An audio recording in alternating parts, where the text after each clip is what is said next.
A couple of videos ago I began introducing the idea of the arms doing different movements, and there's a few variations we can do. I don't want to go too far, I don't want to give too many examples because there's lots of different categories of things that I want to talk about. It'd be quite boring just to go through every variation, but I want to give a couple of variations that are quite interesting. And these don't have to be based around martial arts training. So some of the ones that I'm showing are, so this one that we did last time is just a very simple, your hand is on someone's guard or you're wrestling and you just move someone like that and just hands on the inside. And I'm going to do some that aren't, that are just about increasing your proprioception. One hand goes one way, one hand goes the other. But first I want to do another one that is also, it's drawn from the technical architecture of Yiquan. Before we went out this way and then we came back, the backhand like this when we're doing it on the spot. This time we're going to go out this way and then we're going to just turn this hand in. So it's very simple. It's surprising how these simple things can become quite complicated with just simple coordination tasks. And I know I've seen it before multiple times where the people start realising this is a form of physiotherapy to improve your general level of physical movement skill.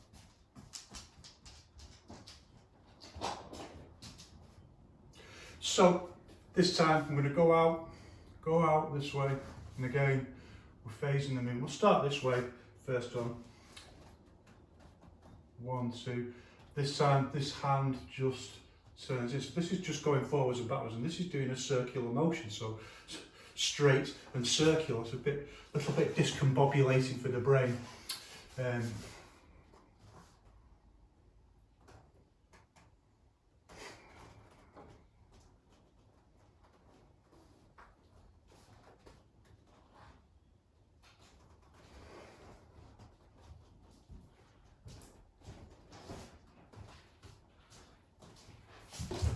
So,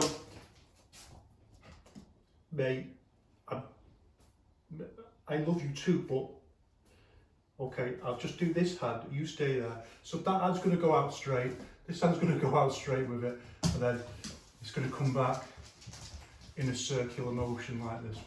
One hand is straight, and the other hand is just doing this posture. You can see this finger, the intention in the hand. One of the things you see with advanced whole body movement is that if you look back on the videos and watch what my fingers are doing and watch what my thumbs are doing, and you can see the intention is individually in each. Yeah, well, I mean, it's an achievement. How useful it is in reality. Well, that doesn't mean anything until it's linked into fight training and fight practice. That's the reality for martial arts. This kind of training is foundation training, just like running or foundation training in Chinese wushu, just like running or flexibility. It has to be linked into martial arts fight training. One out. So I'm really slowing the movement down now, and I'm having to use more advanced figure of 8. And then change, and back, qua. Let's move back a little bit so you can see the movement. It's about chest level.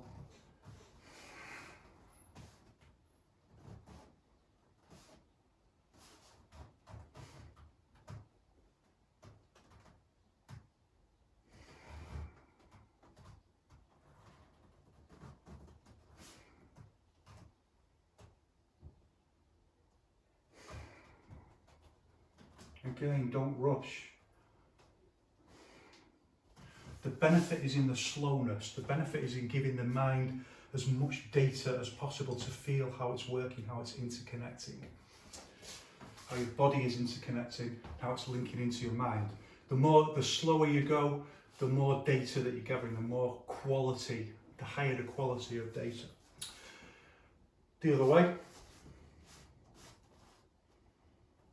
One out. Circle back.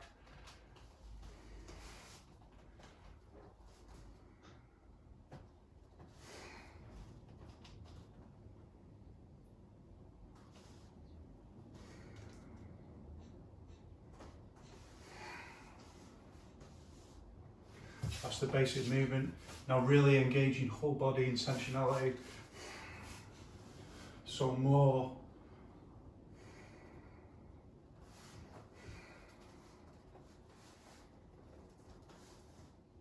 So you can do these movements in a variety of ways, and you can just do them very relaxed, catch the feeling, but then when you really switch on the visualization and try and get that much stronger for more advanced movement, remember when I talked about the unity of the whole body but independence of different parts of the body, so being able to move, and that's what you see when you just engage a higher level of intentionality in whole body.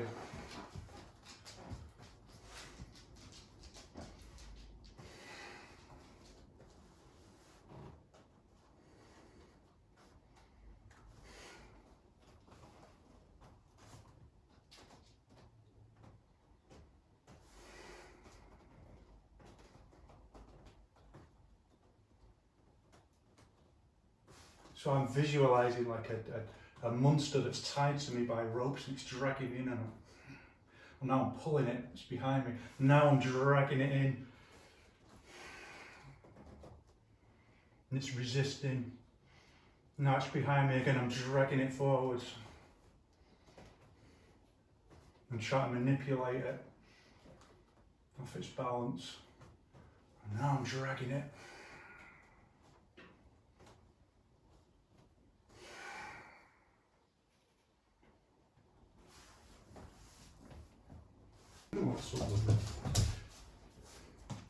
And we can do all of these movements off the spot, unless you've got a doggo who's stopping you from doing it. You should never say your pet's name, by the way, on social media if you didn't know. It's always got to be the dog, because people use their pets' names in passwords. That's a top tip for you. GDPR training. So we can do it out. 1. And then in.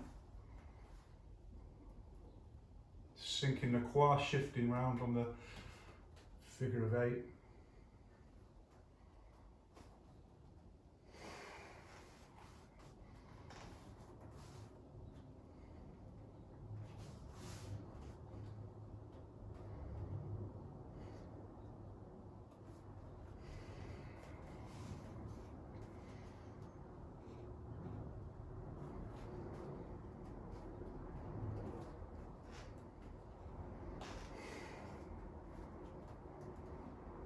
Remembering to try and catch this very important feeling of roundedness at key limb points, so under the arm and the elbow pit, in the wrist, like you could hold a tennis ball there, you could hold a tennis ball there, hold a tennis ball there, tennis ball between your legs, almost as if you could hold one with your knee pit, but you know you can't, but that feeling that you could just, you know, if the ball was a bit bigger, maybe you could just hold it there, keeping that rounded feeling all the time. Unity of square and circle.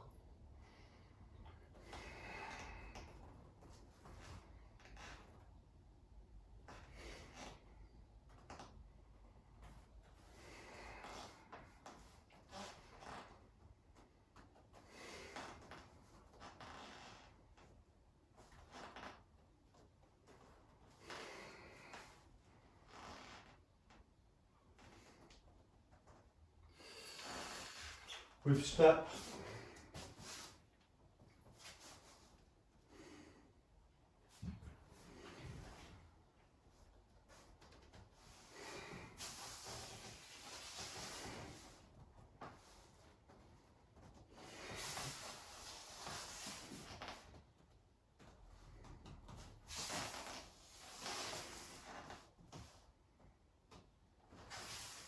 So just as before, now it's the lead hand. Feels like it as you step in, so what was the lead hand?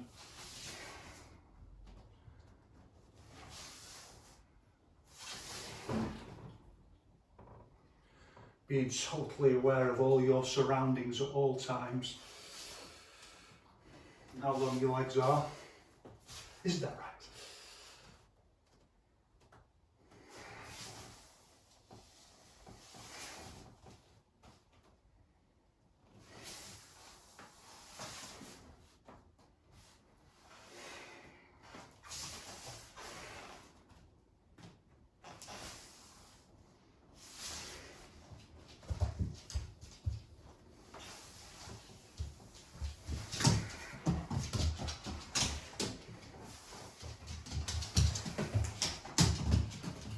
ignoring all distractions. Just putting more of a wave movement in now.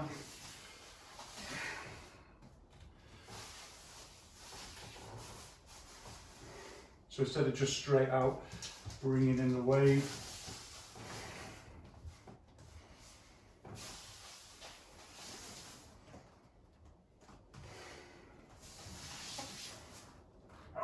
Changing levels of speed. Finish. Similarly, a couple of exercises back when we did this, you can do it just very straight like this, or you can start adding in this. So wave this way and then wave one out and then one out, wave this way.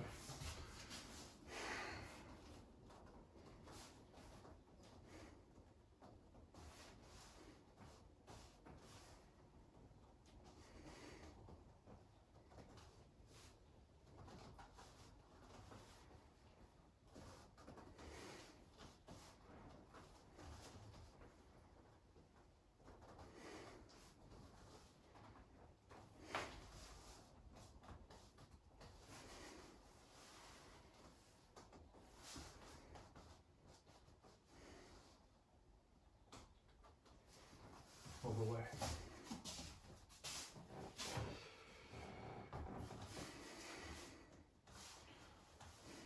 See, the wave begins from the, it's like you're going to vom. It's kind of that movement, and that's, I mean, I'm saying that, I mean, the moment I say it, I realise like that's not coincidental, is it? Because it's just a natural movement, and what does your body do when you throw up? It just generates the absolute correct amount of force, uses your body.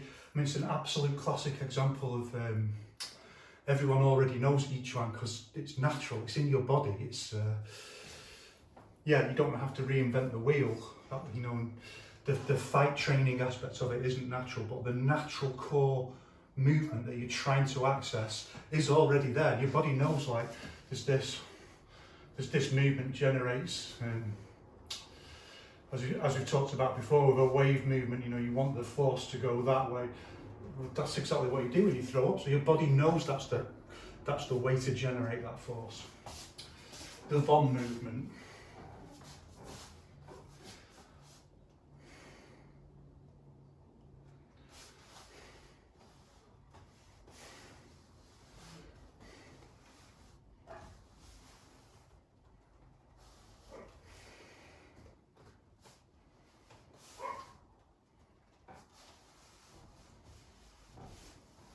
See, like the shoulders and then phased in with the, and again, it's not like, so there's some, yeah, I was thinking there's some situations where you might phase that way. It might just be the right thing, like if you're pushing off someone and hitting back with the, it might, there's an exception to every rule, let's say, but generally speaking, you know, the phased movement this way, everything comes up to the hip point. So you don't want to be going, you don't want to be so phased. The phase can get quite big and you can play with the phase distance, so it can get quite, conceivably get quite big, but at the hip point you want to be flowing into the hip point, and then, anyway, let's do a good step.